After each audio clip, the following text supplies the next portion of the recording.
Good afternoon, welcome to good health. Brain stroke అంటే ఏంటి, ఇది ఎన్ని టైప్స్ ఉంటుంది, ఎవరిలో వచ్చే అవకాశం ఎక్కువగా ఉంటుంది, ఎలాంటి ట్రీట్మెంట్ ఆప్షన్స్ అవైలబుల్గా ఉన్నాయి అనేది మనకి తెలియజేయడానికి యశోద హాస్పిటల్స్ నుంచి సీనియర్ న్యూరాలజిస్ట్ డాక్టర్ శివరాం రావు గారు మనతో పాటు ఉన్నారు. వారిని అడిగి మరిన్ని విషయాలు తెలుసుకుందాం. Hi doctor, good afternoon. Hello అండి. ఎస్ డాక్టర్, ముందుగా చెప్పండి, ఈ బ్రెయిన్ స్ట్రోక్ అనేది ఈ మధ్య కాలంలో మనం చాలా వరకు చూస్తూ ఉన్నాం. ఇది ఎన్ని టైప్స్ ఉంటుంది? బ్రెయిన్ స్ట్రోక్ అనేది ఈ కొత్తగా వచ్చింది ఏం కాదండి, అది ఎప్పటి నుంచో ఉంది. కాకపోతే ఇవాళ రేపు మనము ఎక్కువగా యంగ్ పీపుల్లో ఎక్కువగా చూస్తున్నాం. అంటే ఒత్తిడి కారణంగానే పలు కారణాల వల్ల ఉంటుంది. స్ట్రోక్ అనేది ఎందుకు వస్తుంది అంటే ఎస్పెషల్లీ బ్రెయిన్కి వెళ్ళే రక్తనాళాల్లో ఇబ్బంది వచ్చినప్పుడు మనకి ఇలాగ స్ట్రోక్ లాగా వస్తుంది. సపోజ్ హార్ట్కి వెళ్ళే రక్తనాళం బ్లాక్ అవుతే హార్ట్ స్ట్రోక్ అంటాం. సేమ్ అదేవిధంగా బ్రెయిన్కి వెళ్ళే రక్తనాళాల్లో ఇబ్బంది వచ్చినప్పుడు బ్రెయిన్ స్ట్రోక్ లాగా వస్తుందన్నమాట. సో రక్తనాళాల్లో ఏదైనా బ్లాకేజ్ వచ్చినప్పుడు రక్త సరఫరా సరిగ్గా వెళ్ళక బ్రెయిన్లో ఆ పార్ట్ ఆఫ్ ద బ్రెయిన్ అనేది డ్యామేజ్ అవుతుంది. ఎందుకంటే బ్రెయిన్లో కణాలు చాలా సెన్సిటివ్ ఉంటాయి ఆక్సిజన్కి. ఈవెన్ ఒక 2-3 అవర్స్ 2-3 మినిట్స్ కూడా లేట్ అయినా కూడా మన బ్రెయిన్ అనేది పర్మనెంట్గా డ్యామేజ్ అయ్యే ఛాన్సెస్ ఉంటాయి. ఇంకా చెప్పాలి అంటే ప్రతి నిమిషానికి చాలా మార్పు ఉంటుంది. సో ఈ రక్త సరఫరా వెళ్ళక ఆక్సిజన్ అనేది తగ్గి మనకి బ్రెయిన్లో డ్యామేజ్ అనేది వస్తుందన్నమాట. కొన్ని స్ట్రోక్లు ఏంటంటే రక్తనాళం చిట్లడం కారణంగా వస్తుంది, హెమరేజిక్ స్ట్రోక్ అంటాము. సో ఈ రక్తనాళం బ్లాకేజ్లో కూడా చాలా రెండు రకాలు ఉంటాయి. అంటే ప్రతి అవయవానికి రక్తం తీసుకుపోయేది ఉంటుంది, రక్తం తీసుకొచ్చేది ఉంటుంది. ఆర్టరీస్, వెయిన్స్ అంటాం మనం. సో ఆర్టరీస్లో వచ్చినప్పుడేమో దాన్ని ఇస్కిమిక్ స్ట్రోక్ అని అంటాము. వెయిన్స్లో బ్లాకేజ్ వచ్చినప్పుడేమో మనం దాన్ని వీనస్ థ్రాంబోసిస్ అంటాం అనమాట. సో ఏ రక్తనాళమైన డ్యామేజ్ కారణంగా వచ్చే ఈ ప్రాబ్లమ్ని బ్రెయిన్ స్ట్రోక్ అని అంటాం మనం. ఓకే డాక్టర్, ఇది మెయిన్గా ఎవరిలో వచ్చే అవకాశం ఎక్కువగా ఉంటుంది? లైక్ మనం జెండర్ వైజ్ చూసుకున్నా కానీ, ఏజ్ వైజ్ చూసుకున్నా కానీ. సో బ్రెయిన్ స్ట్రోక్ అనేది ఏంటంటే ఏ ఏజ్ గ్రూప్ అని రావచ్చండి. చిన్న పిల్లల కాడి నుంచి పెద్దవారి వరకు ఎవరికైనా రావచ్చు. కానీ ఎక్కువ శాతం మనం ఎల్డర్లీ పీపుల్ పెద్ద గ్రూప్లో ఎక్కువగా చూస్తాం మనం. ఎందుకు అంటే నార్మల్ కామన్ స్ట్రోక్ మన ఇస్కిమిక్ స్ట్రోక్ అంటాం. అంటే ఏంటంటే రక్తనాళం బ్లాక్ అవడం కారణంగా వచ్చే స్ట్రోక్. సో ఏమవుతుంది, ఏజ్ వస్తున్న కొద్దీ మనకు రక్తనాళంలో బ్లాకేజెస్ అనేవి ఫామ్ అవుతాయి. ఇప్పుడు ఇంట్లో ఒక పైప్ ఉందనుకోండి, దాంట్లో బ్లాకేజెస్ ఫామ్ అవుతాయి కదా. సో అలానే బ్రెయిన్లో కూడా బ్రెయిన్కి వెళ్ళే అవయవాలలో కానీ ఎనీ అవయవానికి వెళ్ళే రక్తనాళం బ్లాకేజ్ వచ్చే ఛాన్సెస్ కామన్గా ఉంటాయి. ఇంకా BP, sugar, smoking, alcohol, any ఒత్తిడి, బాగా తీవ్ర ఒత్తిడి కారణం కానీ, స్ట్రెస్ ఎక్కువగా ఉండడం కానీ, నిద్ర లేకపోవడం కానీ, ఈ ఏ కారణంగా అయినా ఈ రిస్క్ ఫ్యాక్టర్స్ అనేది పెరుగుతాయి అన్నమాట. సో బ్లాకేజెస్ ఫామ్ అవ్వడం అనేది చాలా ఎక్కువగా అవుతుంది. సో వీళ్ళలో మనం ఎక్కువ ఏజ్ గ్రూప్లో చూస్తాం. ఎందుకంటే ఏజ్ వస్తున్న కొద్దీ ఆ రక్తనాళం బ్లాకేజ్ అనేది టెండెన్సీ ఎక్కువ అవుతుంది అనమాట. సో ఎల్డర్లీ ఏజ్ గ్రూప్లో ఎక్కువగా చూస్తాం మనం స్ట్రోక్స్ అనేది. బట్ అలా హార్డ్ అండ్ ఫాస్ట్ రూల్ ఏం లేదండి. అంటే ఎల్డర్లీ పెద్దవాళ్ళని చూస్తాము అట్లా రూల్ ఏమి ఉండదు. ఈవెన్ చిన్న వయసులో కూడా స్ట్రోక్ రావచ్చు అనమాట. సో కారణం ఉంటుంది, ఒక చిన్న వయసులో కారణం డిఫరెంట్గా ఉంటుంది. కొన్నిసార్లు ఇన్ఫెక్షన్స్ కారణంగా స్ట్రోక్ రావచ్చు, కొన్నిసార్లు మన తీసుకునే ట్యాబ్లెట్స్ వల్ల రావచ్చు, కొన్ని హార్మోన్ పిల్స్ వల్ల, ఓరల్ కాంట్రసెప్టివ్స్ వీటి వల్ల స్ట్రోక్స్ రావచ్చు. ఆర్ కొన్నిసార్లు మన ఒత్తిడి కారణంగా బీపీ పెరగడం కారణంగా సడన్గా స్ట్రోక్ వచ్చే ఛాన్సెస్ ఉంటాయి. అండ్ స్మోకింగ్ కారణంగా రావచ్చు. సో చాలా రీజన్స్ ఉంటాయండి. బట్ ఏజ్ గ్రూప్ బట్టి మన కారణాలు మారుతుంటాయి అండ్ ట్రీట్మెంట్ అనేది కూడా మారుతూ ఉంటుంది అనమాట. డాక్టర్, అయితే మీరు ఇప్పుడు చెప్పారు ఎల్డర్లీ పీపుల్లో ఎక్కువగా వచ్చే అవకాశం ఉంటుంది, ఏజ్ గ్రూప్ అంటూ లేదు, బట్ ఎల్డర్లీ వాళ్ళలో ఎక్కువగా వస్తుంది. బట్ ఇప్పుడు నౌఏడేస్ మనం చూసుకున్నట్లయితే కొంచెం యంగ్ జనరేషన్ వాళ్ళకు కూడా వస్తూ ఉన్నాయి. మీ దగ్గరికి ఇలాంటి కేసెస్ ఎంత కామన్గా మీరు చూస్తూ ఉన్నారు? చాలా కామన్గానే చూస్తున్నామండి. రైట్ ఫ్రమ్ చిన్న వయసులో స్టార్ట్ అయితే 5-6 ఇయర్స్ పిల్లల కాడి నుంచి స్టార్ట్ అవుతే వాళ్ళలో ఏంటంటే ఎక్కువ వాస్కులర్ మాల్ఫార్మేషన్స్ అంటాం అనమాట. అంటే పుట్టుకతోనే కొంత రక్తనాళంలో అబ్నార్మాలిటీస్ ఉంటాయి, కొన్ని జెనెటిక్ కారణాలు ఎక్కువగా ఉంటాయి, రేర్గా ఇన్ఫెక్షన్స్ కారణంగా ఉంటాయి. ఈ యంగర్ ఏజ్ గ్రూప్ అంటే less than 18 years paediatric age గ్రూప్లో మనం వాళ్ళలో ఎక్కువగా చూస్తాం అనమాట. కొంచెం 18 దాటాక కారణాలు మారుతూ ఉంటాయి. సో ఇవాళ రేపు పని ఒత్తిడి ఎక్కువైంది, దాంతోపాటు రిస్క్ ఫ్యాక్టర్స్ ఎక్కువగా అయ్యాయి. స్మోకింగ్ అనేది ఎక్కువగా ఉంది. స్మోకింగ్ అనేది మహా పెనుభూతం. మనం ప్రతి మూవీలో యాడ్ ముందు చూస్తుంటాం స్మోకింగ్. కానీ అలా అని చెప్పి ఎవరు ఆపట్లేదు కదా. సో ఆ పని ఒత్తిడి కారణంగా కానీ దీనివల్ల కానీ స్మోకింగ్ ఎక్కువగా చేయడం కారణంగా సో నిద్ర లేకపోవడము, lack of physical activity, stress levels ఎక్కువ అవ్వడము, వీటన్నిటి వల్ల ఏమవుతుందంటే యంగ్ గ్రూప్లో 30-40 ఇయర్స్ ఆ ఏజ్ గ్రూప్లో కూడా చాలా స్ట్రోక్స్ చూస్తున్నాం మనం. ఎక్కువగా వాళ్ళలో ఈ మధ్యన మెటబాలిక్ సిండ్రోమ్ కూడా చాలా ఎక్కువగా ఉంటుంది. అంటే ఎక్కువగా ఇప్పుడు కడుపు పెద్దగా ఉండడం, ఇండియన్స్లో ఏంటంటే అబ్డామినల్ ఫ్యాట్ అనేది ఎక్కువగా ఉంటుంది compare to the western population. So ఈ అబ్డామినల్ ఫ్యాట్ అనేది ఏంటంటే చాలా డేంజరస్ అనమాట. ఈ కొవ్వు ఏదైతే అబ్డామిన్లో పేరుకపోతుందో వాళ్ళలో టెండెన్సీ ఎక్కువగా ఉంటుంది, రక్తనాళంలో బ్లాక్ అయ్యే టెండెన్సీ ఎక్కువగా ఉంటుంది. సో వాళ్ళలో ఎక్కువగా స్ట్రోక్స్ చూస్తాం అబ్డామినల్ ఫ్యాట్ ఉన్న వాళ్ళలో ఎక్కువగా. సో వాళ్ళు they're more at risk compare to the వేరే జనరల్ పాపులేషన్తో కంపేర్ చేస్తే వాళ్ళు ఎక్కువ రిస్క్లో ఉంటారనమాట స్ట్రోక్ రావడం కారణం. సో 30 to 40 years ఏజ్ గ్రూప్లో ఎక్కువగా అబ్డామినల్ ఫ్యాట్ ఎక్కువగా ఉండి విత్ రిస్క్ ఫ్యాక్టర్స్, స్లీప్ లేకపోవడము, స్ట్రెస్ ఉండడము, ఇవన్నీ కూడా స్ట్రోక్ కారణాలకి దారితీస్తుంది. ఓకే డాక్టర్, ఇప్పుడు టైప్స్ ఆఫ్ బ్రెయిన్ స్ట్రోక్స్ చెప్పారు, వీనస్ అండ్ ఇస్కెమిక్ ఇవన్నీ చెప్పారు కదా, ఇవి వచ్చే ముందు ఎలాంటి సిమ్టమ్స్ మనకి తెలుస్తాయి? మన బ్రెయిన్ అనేది మొత్తం మన బాడీ కంట్రోల్ చేస్తుందండి. సో డిపెండింగ్ ఆన్ ఏ అవయవం అఫెక్ట్ అయిందని, ఏ part of the brain affect అయిందని బట్టి మనం సిమ్టమ్స్ అనేటివి చూస్తాము. సిమ్టమ్స్ కొన్ని సింపుల్గా ఉండొచ్చు, జస్ట్ ఒక కాలు చేయి తిమ్మిరి రావచ్చు. That could be just common symptom. చాలా మంది అనుకుంటాం అదే జస్ట్ ఇలా తిమ్మిరి పట్టింది అనుకుంటాం. చాలా మంది హాస్పిటల్ కూడా రారు ఆ సిమ్టమ్తో. ఒక 2-3 రోజుల తర్వాత లేదా పెద్దగా స్ట్రోక్ పెద్దగా అయినాక వస్తారు, లేకపోతే ఆ నెగ్లెక్ట్ చేసి అరే ఏంటి ఇంకా తగ్గట్లేదని ఒక 2-3 days తర్వాత వస్తారు. సో సింపుల్ సిమ్టమ్ కాల్చేయి తిమ్మిరి రావడము, ఆర్ కొన్నిసార్లు కాల్చేయి వీక్నెస్ రావడము, మూతి వంకరగా పోవడము, మాట తడబడ్డము, కొన్నిసార్లు ఫిట్స్ లాగా రావడము, కొన్నిసార్లు కంటి చూపు తగ్గడము, సడన్గా ఒక భాగం చూపు తగ్గడము, ఆర్ కొన్నిసార్లు వేరువేరుగా బిహేవ్ చేయడము, బాగా మత్తుగా ఉండడము. So depending A part of the brain effect అయిన దాన్ని బట్టి మన స్ట్రోక్ సిమ్టమ్స్ అనేటివి ఉంటాయండి. సో ఒక మనిషి డిఫరెంట్గా బిహేవ్ చేస్తున్నారు కంపేర్ టు రొటీన్గా, ఆర్ మనం ఎప్పుడూ లేని సిమ్టమ్ కొత్తగా వచ్చింది అంటే మాత్రం ఇమీడియట్గా హాస్పిటల్కి వెళ్ళి టెస్ట్ అనేది చేసుకోవాలండి. ఎందుకు అవుతుంది అనేది చూసుకోవాలి. లేకపోతే ఏంటంటే ట్రీట్మెంట్ అనేది డిలే అవుతుంది. అండ్ ఒక్కసారి బ్రెయిన్లో కణాలు కనుక డ్యామేజ్ అయ్యాయంటే అవి పర్మనెంట్ డ్యామేజ్ అండి, మనం దాన్ని రివర్స్ చేయలేము. ఇప్పుడు స్కిన్ కట్ అవుతుంది, కొంచెం స్కిన్ గ్రో అవుతుంది మళ్ళీ, కానీ బ్రెయిన్లో సెల్స్ అలా ఉండవు. ఒక్కసారి నరం డ్యామేజ్ అయిందంటే it's a permanent damage. So damage పెద్దగా కాకుండా చూసుకోవాలి, ఉన్నదాన్ని కొంచెం రివర్స్ చేసుకోవడానికి ట్రై చేయాలి తప్ప. సో ఎనీ సిమ్టమ్ ఎస్పెషలీ ఈ ఫేస్ మూతి వంకర పోవడము, మాట తడబడ్డము, కాల్చేయి తిమ్మిరి కానీ వీక్నెస్లా రావడం కానీ, చూపు తగ్గడం కానీ ఇమ్మీడియట్గా హాస్పిటల్కి వెళ్ళాలండి. This is a mandatory thing. అందరికీ చాలామందికి అవగాహన ఉండదు. ఇప్పుడు గుండె నొప్పి అనగానే హాస్పిటల్కి వెళ్తారు, ఎందుకంటే అది ఈవెన్ అసిడిటీ వల్ల వచ్చిన ఇబ్బందితో కూడా హాస్పిటల్కి వెళ్ళి మనం ఇమ్మీడియట్గా అటెన్షన్ తీసుకుంటాం. చాలాసార్లు 90% of the time chest pain మామూలు అసిడిటీయో ఏదో మజిల్ పెయినో ఉంటుంది తప్ప హార్ట్ అటాక్ ఎస్ఎస్ తక్కువ. కాకపోతే అవగాహన ఉండడం కారణంగా పీపుల్ తొందరగా వెళ్తున్నారు హాస్పిటల్కి, తొందరగా దానికి సంబంధించిన ట్రీట్మెంట్ తీసుకుంటున్నారు. కానీ బ్రెయిన్ స్ట్రోక్ పరంగా అవగాహన చాలా తక్కువగా ఉందండి ప్రజలలో. సో దాని కారణంగా ఏమవుతుంది అంటే హాస్పిటల్కి వెళ్ళడం అనేది చాలా డిలే అవుతుంది. సో దాని కారణంగా ట్రీట్మెంట్ ఆప్షన్స్ అనేది డిలే అవుతుంది. దానివల్ల ఎక్కువ రిస్క్ ఉండడము, లైఫ్ రిస్కే కానీ డిజేబిలిటీ వికలాంగత రిస్క్ కానీ చాలా ఎక్కువగా పెరుగుతుందండి. జబ్బు లక్షణాలు అవగాహన ఉండడం చాలా ఇంపార్టెంట్. అండ్ ఎంత త్వరగా హాస్పిటల్కి వెళ్ళగలిగితే అంత తొందరగా వెళ్ళడం అనేది చాలా ముఖ్యమండి.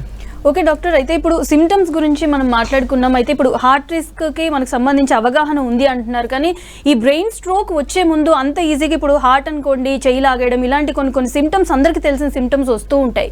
బ్రెయిన్ స్ట్రోక్ విషయంలో కూడా అట్లాగే సిమ్టమ్స్ కనిపిస్తాయి అంటారు, అంత ఈజీగా అందరూ కనిపెట్టే విధంగా? సో ఎప్పుడైనా ఒక సైడ్ వచ్చినప్పుడు బ్రెయిన్ స్ట్రోక్ అనేది రక్తనాళం ఇబ్బంది వల్ల వస్తుంది కదా. సో యూజువల్గా ఏంటంటే 2 సైడ్లు రక్తనాళం ఇబ్బంది రావడం అనేది చాలా వెరీ రేర్ థింగ్. సో యూజువల్గా మెజారిటీ ఆఫ్ ద టైం ఒక సైడే రక్తనాళం బ్లాకేజ్ అవ్వడం కానీ, రక్తనాళం చిట్లడం కానీ అలాంటిది వస్తుంది. సో సిమ్టమ్స్ అనేవి ఆపోజిట్ సైడ్, అంటే ఇప్పుడు సపోజ్ మనకి ఎడం వైపు బ్రెయిన్ ఇబ్బంది ఉందనుకోండి, కుడి వైపు సిమ్టమ్స్ వస్తాయి. కుడి బ్రెయిన్ ఏమైనా ఎఫెక్ట్ అయింది అనుకోండి, ఎడం వైపు సిమ్టమ్స్ వస్తాయి. సో ఎప్పుడైనా ఒక పక్క సిమ్టమ్స్ వచ్చినప్పుడు, అంటే సిమ్టమ్స్ అంటే కాల్చేయి తిమ్మిరి రావడము, వీక్నెస్లా రావడం కానీ, మాట తడబడ్డం కానీ ఇలాంటివి వచ్చినప్పుడు ఇమ్మీడియట్గా బ్రెయిన్ స్ట్రోక్ లక్షణాలు అవన్నీ. సో అవన్నీ హాస్పిటల్కి ఎమర్జెన్సీకి వెళ్ళాల్సినవి ఒక సైడ్. ఇప్పుడు 2 చేతులు తిమ్మిరి వచ్చినాయి అనుకోండి, అంత టెన్షన్ పడాల్సిన అవసరం ఉండదు. కానీ ఒక సైడ్ వస్తే మాత్రం అది ఇంకా ఎమర్జెన్సీ, అది ఇమీడియట్గా పరుగున హాస్పిటల్కి వెళ్ళాల్సిన ఆవశ్యకత ఉంటుందండి. ఓకే డాక్టర్, ఈ బ్రెయిన్ స్ట్రోక్కి సంబంధించి ఎలాంటి ట్రీట్మెంట్ ఆప్షన్స్ ఉన్నాయి? ఇప్పుడు లేటెస్ట్ టెక్నాలజీ చాలా వరకు మనకి పెరిగింది, ప్రతి ఒక్క దాంట్లో అన్ని అడ్వాన్స్డ్ టెక్నాలజీ యూజ్ చేస్తున్నారు బ్రెయిన్ స్ట్రోక్కి సంబంధించి. ఎందుకంటే ఒక్కసారి ఏదైనా అయింది, డ్యామేజ్ అయింది అని అంటే మళ్ళీ రికవర్ అవ్వాలంటే కష్టం అని అంటున్నారు. ఇప్పుడు టెక్నాలజీ ఎంత పెరిగింది? 20 ఏళ్ల క్రితము బ్రెయిన్ స్ట్రోక్ అంటూ ఒకసారి వచ్చిందంటే ఇట్లా కాల్చే పడిపోయి మీరు చూస్తుంటారు ఊర్లలో కానీ ఎక్కడ కానీ పెద్దగా ట్రీట్మెంట్ ఉండకపోతుండే అండి. మ్యాక్సిమం ఒక బ్లడ్ థిన్నర్ టాబ్లెట్ ఇస్తుండే, ఒక కొలెస్ట్రాల్ టాబ్లెట్ ఇస్తుండే, ఇంకా దేవుడికి వదిలేసి ఆ రికవరీ అనేది వెయిట్ చేయాల్సి వచ్చేది. గత 20 ఇయర్స్లో ఫస్ట్ పాపులరైజ్ అయిందండి ఒక ఇంజెక్షన్ అనమాట, సింపుల్ ఇంజెక్షన్. అది ఇవ్వగానే స్ట్రోక్ అనేది రివర్స్ అయ్యే ఛాన్సెస్ ఎక్కువగా ఉంటాయి. అంటే ఆల్మోస్ట్ ఒక 50-60% ఆఫ్ ద కేసెస్లో we can reverse the stroke. ఎంత ఎర్లీగా ఇస్తే అంత. థ్రాంబోలైసిస్ అంటాం అనమాట. దానికి 2 ఇంజెక్షన్లు ఉంటాయి, ఆల్టిప్లేజ్ అని, టెనెక్టప్లేజ్ అని. సో అదేంటంటే బ్రెయిన్ స్ట్రోక్ని రివర్స్ చేయగలుగుతాం. First within 3 to 4.5 hours window పీరియడ్లో ఇస్తామన్నమాట. కొన్ని సెలెక్టెడ్ కేసెస్లో ఎక్కువగా కూడా ఇస్తాము, but as early as possible హాస్పిటల్కి రావడం ముఖ్యం. 3 hours టైం ఉంది కదని చెప్పి లేట్ చేయడం కదా, ఎవ్రీ సెకండ్ ఇంపార్టెంట్. సో 30 minutesలో ఇచ్చినప్పుడు ఇంకా ఎక్కువ బెనిఫిట్ ఉంటుంది compared to what we give at end of 3 hours. But what cut off మనం పెట్టుకునే 3 to 4.5 hours కానీ ఎంత త్వరగా హాస్పిటల్కి రాగలితే అంత బెటర్ అండి. సో దాన్ని ఇంజెక్షన్ థ్రాంబోలైసిస్ అంటాం అన్నమాట.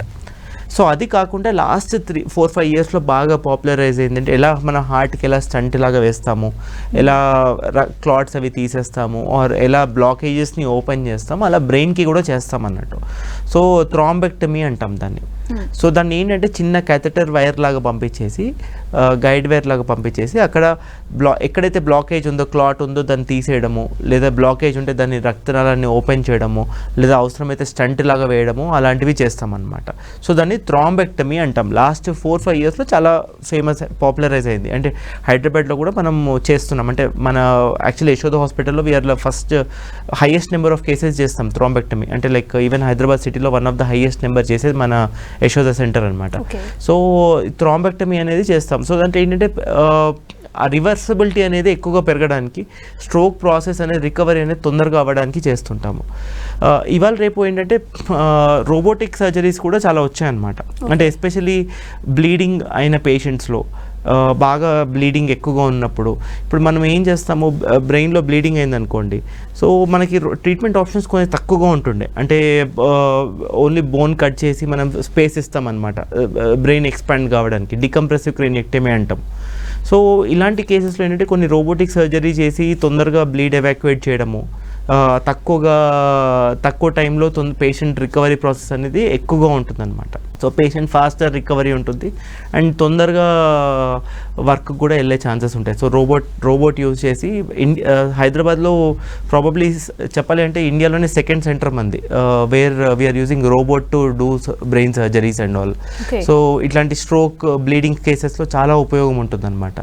సో అత్యాధునిక options depending on the patient problem బట్టి, అంటే ఇస్కిమిక్ స్ట్రోకా, బ్లీడింగా, ఏదని దాన్ని బట్టి అడ్వాన్స్ ప్రొసీజర్స్ యూజ్ చేసి మనం పేషెంట్ డిజబిలిటీ అనేది తగ్గించడానికి ఆస్కారం ఉంటుంది మనకి. ఓకే డాక్టర్, ఇప్పుడు ఏఐ టెక్నాలజీ కూడా యూజ్ చేస్తున్నారు, మరి ఈ బ్రెయిన్ స్ట్రోక్కి సంబంధించి ఏఐ యూజ్ చేస్తున్నారా? సో బ్రెయిన్ స్ట్రోక్ సంబంధించి ఎక్కడ యూజ్ అవుతుందంటే ఎక్కువ రేడియాలజీలో యూజ్ అవుతుందంటే ఎక్కువ ప్రస్తుతానికి. సో ఇప్పుడు ఇమేజెస్ వస్తాయి కదా మనకి, ఇప్పుడు బ్రెయిన్ స్ట్రోక్ వచ్చింది, ఎంత వాల్యూమ్ ఆఫ్ స్ట్రోక్ ఇన్వాల్వ్ అయింది, ఎంత పార్షియల్ డ్యామేజ్ అయ్యి ఎంత tissue, brain tissue partial damage అయింది, ఎంత పర్మనెంట్ డ్యామేజ్ అయింది. పర్మనెంట్ డ్యామేజ్ అయింది మనం ఇప్పుడు ఒక పేషెంట్ 3 గంటల్లో వచ్చారనుకోండి, మనం ఒకసారి పర్మనెంట్ డ్యామేజ్ అవుతుంది, దాన్ని ఏం చేయలేం మనం. బట్ 3 hours వచ్చినప్పుడు ప్రాబబ్లీ ఒక 100% టిష్యూలో 20-30% టిష్యూ పర్మనెంట్ డ్యామేజ్ అయింది, ఒక 60-70% పార్షియల్ డ్యామేజ్ అయింది. అలాంటి వాళ్ళలో మనం ట్రీట్మెంట్ తొందరగా ఇవ్వడము, లేదా సపోజ్ ఎండ్ ఆఫ్ 3 years కొంతమందికి 70-80% డ్యామేజ్ అయిపోతుంది. వాళ్ళకి పెద్దగా ఉపయోగం ఉండకపోవచ్చు మనం పెద్ద ట్రీట్మెంట్ ఆప్షన్స్ ఇచ్చిన. సో కొన్నిసార్లు ఏంటంటే ఇంకా ఎక్కువ హార్మ్ అవుతుంది. So helps us in those kind of scenarios అనమాట. ఎక్కడ ఎంత సాల్వేజబుల్ టిష్యూ ఉంది అని రీడ్ చేయడము with help of MRI machines వాటితోని. సో అక్కడ ఎక్కువగా వాడుతున్నాం మన బ్రెయిన్ స్ట్రోక్ వాటిలలో. అయితే డాక్టర్ ఏఐ కానీ రోబోటిక్ సర్జరీ చాలా రోజుల నుంచి, చాలా ఇయర్స్ నుంచి రోబోటిక్ సర్జరీస్ చేస్తూ ఉన్నారు. ఏఐ టెక్నాలజీ ఇప్పుడు వచ్చింది. బట్ ఏ టెక్నాలజీ వచ్చినా కానీ మన వాళ్ళు వాడుతూనే ఉంటారు. బట్ హెల్త్ విషయానికి వచ్చే వరకు, ఈ ట్రీట్మెంట్స్ విషయానికి వచ్చే వరకు కొంచెం భయానికి గురవుతారు అండ్ ఆందోళన చెందుతారు. కొన్ని అపోహలు కూడా ఉంటాయి. దీనికి సంబంధించి ఎలాంటి అపోహలు ఉన్నాయి, ఇది ఎంతవరకు కరెక్ట్ అనే వాళ్ళకి మీరేం చెప్తారు? ప్రాబ్లం ఏంటంటే అపోహలు అనేది చాలా జనరిక్ అండి. అంటే ఇప్పుడు చాలామంది అసలు హాస్పిటల్కే రారు. ఓకే, డైరెక్ట్ ఇప్పటి కాలంలో కూడా చాలామంది వెళ్ళి నాటు మందు తీసుకుంటారు బ్రెయిన్ స్ట్రోక్ పరంగా. సో వాళ్ళు ఏమి ఇస్తున్నారు అనేది ఎవరికి తెలీదు. సో ఇప్పుడు ప్రతి మెడికల్ ఫీల్డ్లో అనేది అడ్వాన్స్మెంట్స్ ఉంటాయి. అండ్ అవన్నీ ఏంటంటే ఆథెంటిక్ ప్రాపర్ ప్రూవెన్ మెథడ్స్ అవన్నీ. అంటే వరల్డ్ వైడ్ రీసెర్చ్ చేసి చాలా మందిలో ట్రయల్స్ చేసి ఇవన్నీ ఎవాల్వ్ అయిన థింగ్స్. ప్రాబ్లం ఏంటంటే చాలామంది ఇప్పుడు విలువైన టైంని కోల్పోతారు ఇట్లా అపోహల కారణంగా. సో ఎక్కడికో వెళ్తారు, ఏదో మందులు తీసుకుంటారు, లాస్ట్కి అంతా అయిపోయాక ఇప్పుడు వచ్చి ఇంప్రూవ్ కావాలి అంటే మాత్రం కాదు కదా. సో ఆ గోల్డెన్ పీరియడ్ అనేది మిస్ అవ్వద్దు, ఎస్పెషలీ అపోహల కారణంగా. ఏదున్నా సైంటిఫిక్గా వెళ్ళాలి. సో ఏదున్నా మనకి ప్రాపర్ ప్రూఫ్ ఉన్న దగ్గర ట్రీట్మెంట్ చేసుకోవాలనేది ప్రజలకు నేను ఇచ్చే కోరిక అండి. ఓకే డాక్టర్, అసలు ఇది బ్రెయిన్ స్ట్రోక్ అనేది రాకుండా ఉండాలి అని అంటే ఎలాంటి జాగ్రత్తలు తీసుకోవాలి? సో ఎనీ నార్మల్ పర్సన్ అండి, లైఫ్ స్టైల్ అనేది చాలా ముఖ్యం. So healthy life style maintain చేస్తే చాలా వరకే ఈ స్ట్రోక్స్ అనేది ప్రివెంట్ చేయొచ్చు. ఏదో హార్ట్ స్ట్రోక్ అయినా కానీ బ్రెయిన్ స్ట్రోక్ అయినా కానీ, ఎందుకంటే లైఫ్ స్టైల్ మీద చాలా డిపెండ్ అయి ఉంటుంది. సో ప్రతి పర్సన్ మేము చెప్పేది ఏంటి అంటే యాజ్ ఎ డాక్టర్గా ఒక 30 నిమిషాలు రోజు ఎక్సర్సైజ్ అనేది మ్యాండేటరీగా చేయాలండి. ప్రతి పర్సన్ ఒక 30 మినిట్స్ మీకోసం మీరు కేటాయించుకోవాలి.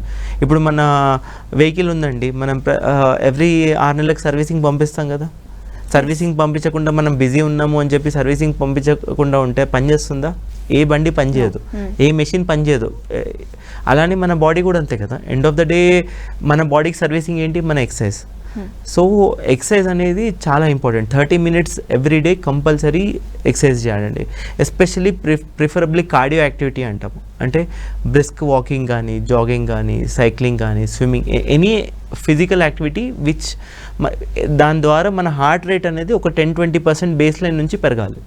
అలా 30 మినిట్స్ పెరిగి ఉండాలి కంపల్సరీగా. అట్లీస్ట్ ఒక 5 days a week మనం చేయగలిగితే చాలా బెటర్ ఉంటుందండి. అదే కాకుండా స్లీప్ ప్రాపర్గా ఉండాలి. ఇవాళ రేపు చాలా తక్కువ అవడం sleep.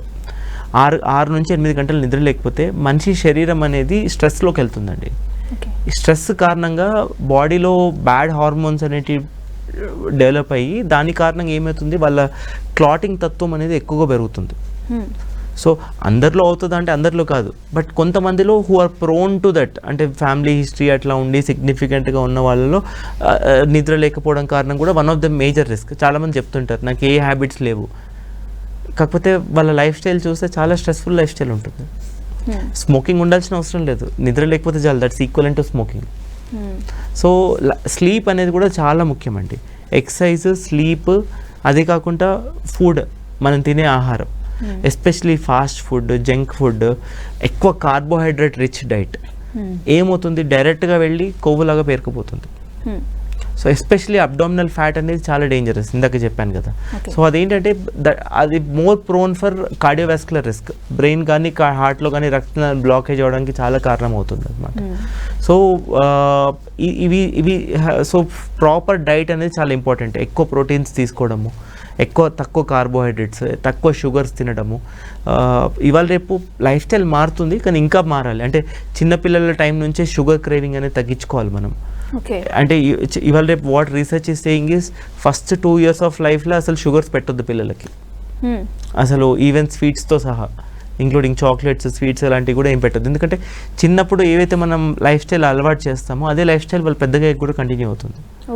So first 2 years or in fact early childhood గ్రోత్లో ఎంత షుగర్స్ తక్కువ ఎక్స్పోజర్ ఉంటే అంత బెటర్. బికాస్ షుగర్స్ అనేది it's almost indirect equivalent to smoking and alcohol. So diet కూడా చాలా ఇంపార్టెంట్ అండి. అదే కాకుండా మనం అలవాట్లు అంటే స్మోకింగ్ కానీ, ఆల్కహాల్ కానీ, ఎనీ టొబాకో రిలేటెడ్ ప్రోడక్ట్స్ కానీ తీసుకోకపోవడం చాలా బెటర్. సో ఎస్పెషల్లీ టొబాకో అండి చాలా dangerous, especially for the brain and heart సంబంధించి రక్తనాళాలు బ్లాకేజెస్ అవ్వడానికి చాలా డేంజరస్ థింగ్ అది టొబాకో అనేది. సో ఈ హ్యాబిట్స్ అన్నీ చాలా వరకు మనం సెట్ చేసుకుంటే రిస్క్ ఆఫ్ స్ట్రోక్ అనేది చాలా వరకు తగ్గుతుందండి మనకి. ఓకే డాక్టర్, అయితే వన్స్ బ్రెయిన్ స్ట్రోక్ వచ్చిన తర్వాత వాళ్ళు ట్రీట్మెంట్ అయిపోయాక ఎలాంటి ఇబ్బందులు ఫేస్ చేస్తారు అండ్ డాక్టర్ దగ్గరికి ఎంత ఫ్రీక్వెంట్గా కన్సల్ట్ అవుతూ ఉండాలి? సో ఎస్పెషల్లీ ఒకసారి స్ట్రోక్ వచ్చింది అనుకోండి, ఫస్ట్ స్ట్రోక్ ట్రీట్మెంట్ అనేది 3 ఫేజెస్లో డివైడ్ చేస్తామండి. ఓకే, ఒకటి ఫస్ట్ ఏంటంటే హాస్పిటల్లో ఉన్న phase, where acute stroke care అంటాం అనమాట. సో ఆ టైంలో ఏంటంటే మనం ఇందాక చెప్పినట్టు ఇంజెక్షన్ లేదా స్టంట్ లాగా వేయడము కానీ, సో వాపు తగ్గించే మందులు కానీ, సో ఇవన్నీ ఫస్ట్ అక్యూట్ ఫేజ్ ఆఫ్ స్ట్రోక్లో చేస్తుంటాం మనం.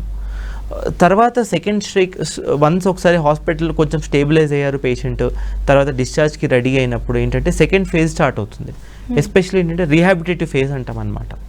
సో ఈ రీహాబిలిటేషన్ ఫేజ్లో ఏంటంటే ఫిజియోథెరపీ ఎక్సర్సైజ్ అనేది చాలా ఇంపార్టెంట్. సో ఇప్పుడు ఏంటంటే బ్రెయిన్లో సెల్స్ ఒక్కసారి డ్యామేజ్ అయితే మనం ఏం చేయలేము, అవి రావు అవి. బట్ ఎలా ఇంప్రూవ్మెంట్ వస్తుంది, మీరు చాలామంది చూస్తుంటారు స్ట్రోక్తో వస్తారు కానీ తర్వాత ఒక 1 month 2 months తర్వాత నడుస్తారు. ఓకే, ఎందుకు నడుస్తారు అంటే న్యూరోప్లాస్టిసిటీ అంటాం అనమాట. సో బ్రెయిన్లో ఏంటంటే డ్యామేజ్ అయిన సెల్ పనిచేయదు కానీ దాని పక్కన ఉన్న సెల్ దీని ఫంక్షన్ అనేది కొంచెం వరకు తీసుకుంటుంది. ఎందుకంటే ఆ కొత్త యాక్సాన్స్ అనేటివి కొన్ని గ్రో అవుతాయి, కొత్త సినాప్సిస్ అనేటివి ఫామ్ అవుతాయి. సో ఈ న్యూరోప్లాస్టిసిటీ అనే దాని కారణంగా మనకి ఇంప్రూవ్మెంట్ అనేది చాలా వరకు వస్తుందండి. సో ఆ న్యూరోప్లాస్టిసిటీని ఎలా ప్రమోట్ చేసుకోవాలి అంటే apart from the tablets, regular exercise, physiotherapy, rehabilitation అండి. సో ఈ post stroke second phase of ట్రీట్మెంట్లో చాలా ముఖ్యం అది రీహాబిలిటేషన్. ఫస్ట్ ఇనీషియల్గా హాస్పిటల్లో చేసిన తర్వాత రీహాబిలిటేషన్ సెంటర్స్లో ఎక్సర్సైజ్ అవి చేసినా కూడా ఇవన్నీ కంటిన్యూ చేసుకోవాలి. సో బీపీ, షుగర్లు అలాంటివి ఏమైనా ఉంటే కంట్రోల్లో పెట్టుకోవడము. థర్డ్ థింగ్ ఎక్సర్సైజెస్ రెగ్యులర్గా చేయడము. అండ్ లాంగ్ టర్మ్ కూడా తర్వాత ఆ రీహాబిలిటేషన్ ఫేజ్ దాటినాక కూడా రెగ్యులర్గా మళ్ళీ స్ట్రోక్ రాకుండా ఉండడానికి బీపీ, షుగర్లు అవన్నీ కంట్రోల్లో పెట్టుకోవడము, రిస్క్ ఫ్యాక్టర్స్ అన్ని తక్కువగా చేసుకోవడము, డైట్, ఎక్సర్సైజ్ అవన్నీ రెగ్యులర్గా చేసుకోవడము, ఇవన్నీ తర్వాత ఫాలో అవుతాయండి. అండ్ ఇవన్నీ కూడా ఏంటంటే లైఫ్ లాంగ్ ఫాలో అవ్వాల్సిన విషయాలు. అంటే ఏదో 1 రోజు 2 రోజులు చేసి తర్వాత సెట్ అయిపోయింది అన్నట్టు కాదు. సో లైఫ్ స్టైల్ అనేది అలవర్చుకోవాలి, ఫస్ట్ నుంచి ఉండాలి. ఒకసారి స్ట్రోక్ వచ్చినాక కూడా ఇంకా రీఇన్ఫోర్స్ చేయాలి లైఫ్ స్టైల్ని. సో హెల్తీ లైఫ్ స్టైల్ అనేది ఉంటే చాలా వరకు మళ్ళీ స్ట్రోక్ రాకుండా మనము ప్రివెంట్ చేసే ఆస్కారం ఉంటుంది అనమాట. ఓకే డాక్టర్, అయితే రీహాబిలిటేషన్ వల్ల మనకి కొంత క్యూర్ అయ్యే అవకాశం ఉంది అని అంటున్నారు కదా. అయితే మీరు ఇప్పటివరకు చూసిన కేసెస్లో సర్వైవ్ అయ్యే కేసెస్ ఎలా ఉంటాయి అండ్ రీహాబిలిటేషన్తో క్యూర్ అయిపోయిన కేసెస్ ఎలా ఉంది, ఆ పర్సంటేజ్ ఎలా ఉండింది? సో చాలా వరకు స్ట్రోక్స్ అంటే ఎర్లీగా ట్రీట్మెంట్ తీసుకున్న వాళ్ళు చాలామంది రికవరీ బాగుంటుందండి. అంటే ఒక 100 కేసులు తీసుకుంటే మనము 90 to 95% ట్రీట్మెంట్ తీసుకున్న వాళ్ళు బయటకు వచ్చేస్తారు. ఓకే, అంటే డిఫరెంట్ డిజబిలిటీస్లో కొంతమందికి అసలు ఏమి సిమ్టమ్సే ఉండదు, స్ట్రోక్ వచ్చిన లక్షణాలు కూడా కనిపించవు మనకి. ఎందుకంటే బ్రెయిన్ ఏ ఏరియా ఇన్వాల్వ్ అయింది, ఎంత ఫాస్ట్గా ట్రీట్మెంట్ తీసుకున్నారు, ఎంత ఫాస్ట్గా ట్రీట్మెంట్కి రెస్పాండ్ అయ్యారు, వీటన్ని ఫ్యాక్టర్స్ మీద డిపెండ్ అయి ఉంటుంది. కొంతమందికి కొంచెం పార్షియల్ డిజబిలిటీతో బయటికి వస్తారండి. అంటే మీరు నడుస్తుంటే కొంచెం వరకు చెప్పొచ్చు, అరే కాల్ చేయి కొంచెం తేడాగా ఉంది, అంత ప్రాపర్గా నడవట్లేదు, వారు కొంచెం స్టిఫ్గా అయిపోతుంది కాల్ చేయి, నడిచేటప్పుడు వాళ్ళు కొంచెం డ్రాగ్ చేసి నడుస్తారు. సో అరే ఆ సిమ్టమ్స్తో బయటకు వచ్చేస్తారు మెజారిటీ ఆఫ్ ద టైం. కొంతమంది బయటికి వచ్చినా కూడా కొంచెం లాంగ్ టర్మ్ బెడ్ మీద ఉండి డిజబిలిటీ ఉండే ఛాన్సెస్ ఎక్కువ ఉంటాయి. అంటే ఎస్పెషల్లీ పెద్ద స్ట్రోక్స్ వచ్చినప్పుడు ఒక బ్రెయిన్ ఒక హాఫ్ అంతా ఇన్వాల్వ్ అయిపోయింది, ఆర్ మేజర్ మోటార్ కార్టెక్స్ అనేది అంటే ఏదైతే మన కాల్చే కదిలిచ్చే సెంటర్ ఏదైతే ఉంటుందో అవి ఇన్వాల్వ్ అయినప్పుడు వాళ్ళలో రికవరీ కొంచెం తక్కువగా ఉంటుంది. వాళ్ళు కొన్నిసార్లు బెడ్ రిడన్ కూడా ఉండే ఛాన్సెస్ ఉంటాయి. అవి ప్రాబబ్లీ ఒక 20-30%, 10-20% కేసెస్ ఉంటాయి. బట్ సీరియస్ డెత్ బ్రెయిన్ వల్ల వచ్చేది చాలా తక్కువ అండి. సో అది కూడా one of the problem actually. ఏంటంటే ఇప్పుడు హార్ట్లో అనుకోండి, ఏదర్ పేషెంట్ ఎక్స్పైర్ అవుతారు ఆర్ దిల్ రికవర్, కానీ బ్రెయిన్లో స్ట్రోక్ డిజేబుల్ చేస్తుంది, లైఫ్ లాంగ్ వికలాంగత కాజ్ చేస్తుంది. సో అవి చాలా మందిని మనం అలా చూస్తూ ఉంటాము, అలా ఉండిపోయిన వాళ్ళని చాలా మందిని చూస్తూ ఉంటాము. అండ్ సేమ్ ఏజ్ గ్రూప్ వాళ్ళకి సేమ్ టైంలో వచ్చిన వాళ్ళకి ఒకళ్ళు రికవర్ అయ్యి ఉంటారు, ఇంకొకళ్ళు రికవర్ అవ్వరు. అందుకనే అవునండి, అదేంటంటే బ్రెయిన్లో ఏ ఏరియా ఇన్వాల్వ్ అయింది, ఎంత ఇన్వాల్వ్ అయింది, ఎంత ఫాస్ట్గా ట్రీట్మెంట్ తీసుకున్నారు, వీటన్ని ఫ్యాక్టర్స్ మీద డిపెండ్ ఉంటుందండి. డాక్టర్, అయితే వేరే కంట్రీస్తో మనం కంపేర్ చేసుకుంటే మన దగ్గర ఇలాంటి బ్రెయిన్ స్ట్రోక్ పర్సంటేజ్ ఎంత ఎక్కువగా ఉండింది? ఇప్పుడు compare to the western population అండి, వెస్ట్రన్ పాపులేషన్లో ఏంటంటే ఎక్కువగా వాళ్ళకి అబ్డామినల్ ఒబేసిటీ ఉంటుంది అనమాట. సో ఈ అబ్డామినల్ ఒబేసిటీ కారణంగా ఏమవుతుందంటే India is becoming like a diabetic capital. Compare to the rest of the world చూస్తే పర్సంటేజ్ వైజ్ చూస్తే ఎక్కువ శాతం మంది డయాబెటీస్ బీపీల కారణంగా బాధపడుతున్నారు. సో ఇవన్నీ ట్రాన్స్లేట్స్ టు స్ట్రోక్స్. ఎంత ఎక్కువ బీపీ షుగర్లు ఉంటే అంత ఎక్కువ స్ట్రోక్ వచ్చే ఛాన్సెస్ ఎక్కువ. Okay. So the percentage is definitely higher అండి, 20-30% ఎక్కువగా ఉంటుంది కంపేర్ టు వెస్ట్రన్ ఫిగర్స్ తీసుకుంటే. అండ్ ప్రాబ్లం ఏంటంటే ఎమర్జెన్సీ కేర్ కూడా ఎక్కువగా ఉండదు మనకి. ఇప్పుడు సపోజ్ యూఎస్లో కానీ వెస్ట్రన్ కంట్రీస్లో కానీ ఎమర్జెన్సీ కేర్ చాలా బాగుంటుంది. ఒక స్ట్రోక్ వచ్చిందంటే ఇమీడియట్లీ హాస్పిటల్కి వెళ్తారు, దాని స్పెసిఫిక్ ట్రీట్మెంట్ అనేది తీసుకుంటారు. ఇండియాలో ఆ ఎమర్జెన్సీ కేర్ అనేది చాలా తక్కువగా ఉంది. అసలు ఫస్ట్ థింగ్ అవగాహన లేదు, హాస్పిటల్కి వెళ్ళాలనే అవగాహన లేదు. సెకండ్ థింగ్ వచ్చినా కూడా ఎటు పోవాలి, ఏం చేయాలి అనేది అవగాహన, ట్రీట్మెంట్ అనేది, ఆప్షన్స్ అనేది అసలు తెలియదు పేషెంట్లకి. అది చాలామంది ఇన్ఫ్యాక్ట్ డాక్టర్స్ కూడా ఏం చేయరు విత్ ఇన్ టైం వెళ్ళినా కూడా, చిన్న చిన్న హాస్పిటల్స్లో వెళ్ళినప్పుడు. సో ఈ అవగాహన అనేది పెరగడం చాలా ఇంపార్టెంట్ అండి.